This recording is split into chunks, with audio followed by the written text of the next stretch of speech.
the gap between episodes 4, A New Hope, and 5, The Empire Strikes Back, we are here discussing Marvel Comics Star Wars Issue Number 1. In episode 5, The Empire Strikes Back, Han Solo makes a reference to the bounty hunter they ran into on Ord Mantell, alluding to activity between the battle at Yavin 4 and the battle at the Rebel base on Hoth. This book starts a storyline that shows some of that activity. Taking place after the events of Episode 4, A New Hope, we open with the Tatooine shuttle flying across the page carrying our Rebel friends, Han Solo, Luke Skywalker, Leia Organa, and R2-D2. They are approaching Simon 1 in the Corellian system. Simon 1 is the location of an Imperial weapons facility which has decided to strike a deal with Jabba the Hutt for supplies. What they get is Han Solo, claiming to be Jabba's ambassador. Having been widely known as one of Jabba's top pilots, this deceit goes off without suspicion. Luke and Leia flank his side in disguise as his bodyguards, accompanied by R2-D2. In the distance, we see Chewbacca ready with a sniper rifle to protect the rebels at the first sign of trouble.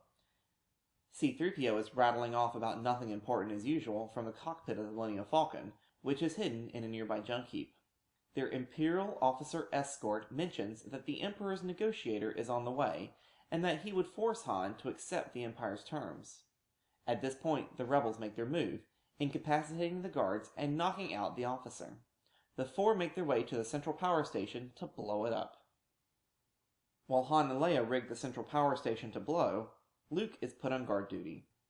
Tapping into what little he knows of the Force, he feels the presence of slaves held captive within the weapons factory.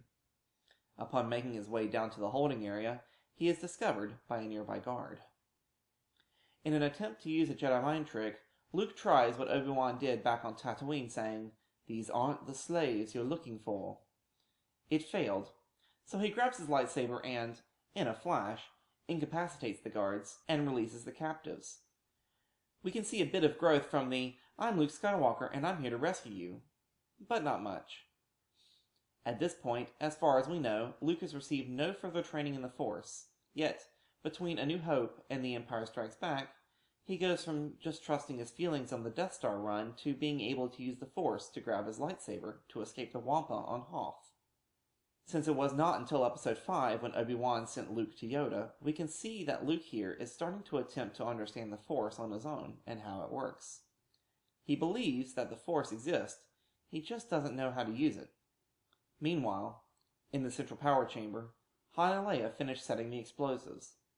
When Leia thanks Han for his work, the conversation leads to Han reinforcing that he's just a smuggler with a price on his head. Leia tries to get to the underlying reason why Han continues to work for the Rebel Alliance, only to be interrupted when Luke arrives with the freed slaves. As soon as they signal for the Millennium Falcon to come pick them up, the Empire's negotiator arrives, who is none other than Darth Vader. Chewbacca informs the rebels of his arrival, to which Han replies, "Don't shoot."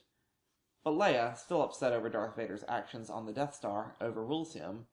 Since Leia is the highest-ranking rebel on the team, Chewbacca complies. As expected, Darth Vader deflects the blast with his lightsaber, then uses the Force to lift his stormtrooper guards in between him and the blaster fire.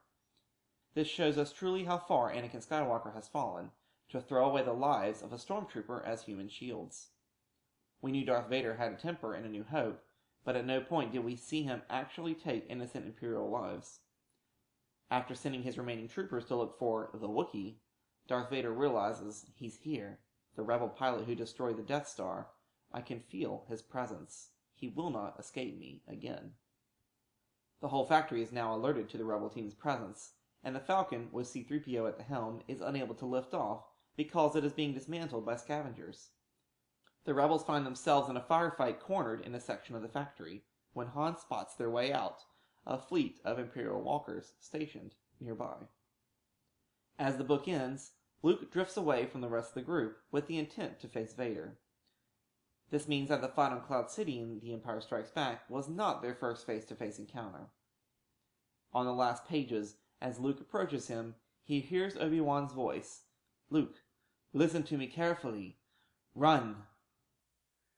Thank you for watching. Please subscribe to keep up with all the insight and analysis found here at Star Wars: The Canon Explained. You can also follow us on Twitter or visit us on Facebook. Till next time, may the Force be with you.